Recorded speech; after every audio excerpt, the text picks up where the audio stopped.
President Donald Trump arrives for a rally at the Southern Illinois Airport on October 27 in Murphysboro, Illinois.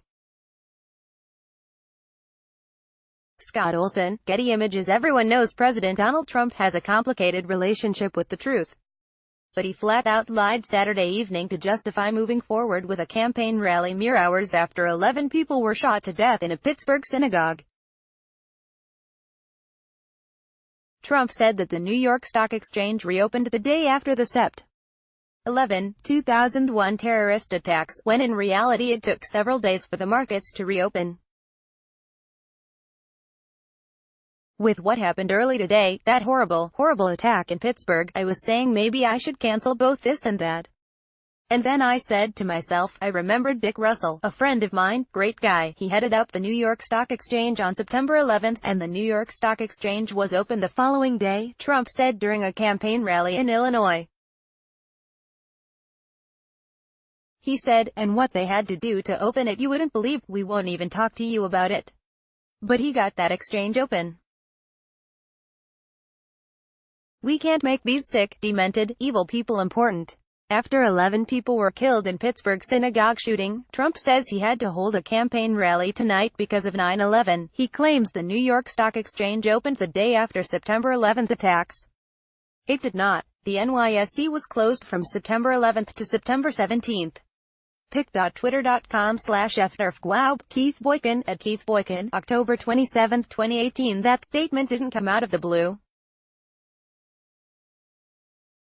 He had repeated a less detailed, distorted version of history earlier in the day during his remarks at the Future Farmers of America conference in Indianapolis.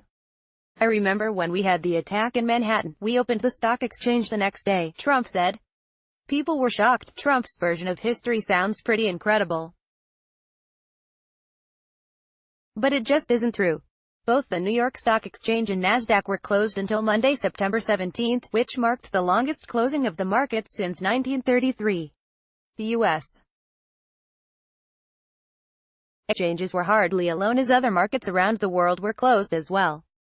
It's easy to figure this out using Google, notes the Washington Post's Glenn Kessler.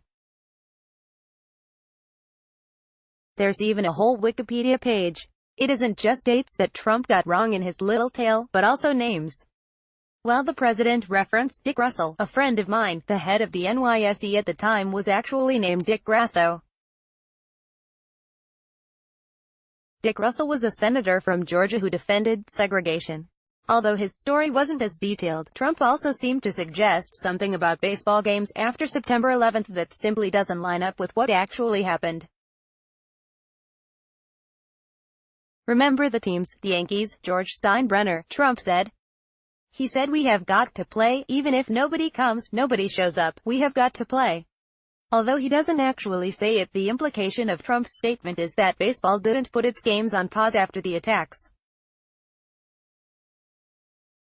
But, in fact, professional baseball also didn't start up again until Sept.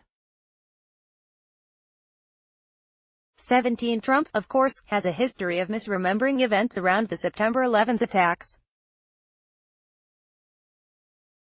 During his presidential campaign, Trump infamously said he saw thousands and thousands of people celebrating the Sept. 11 terrorist attacks in an area of New Jersey that has a large Arab community.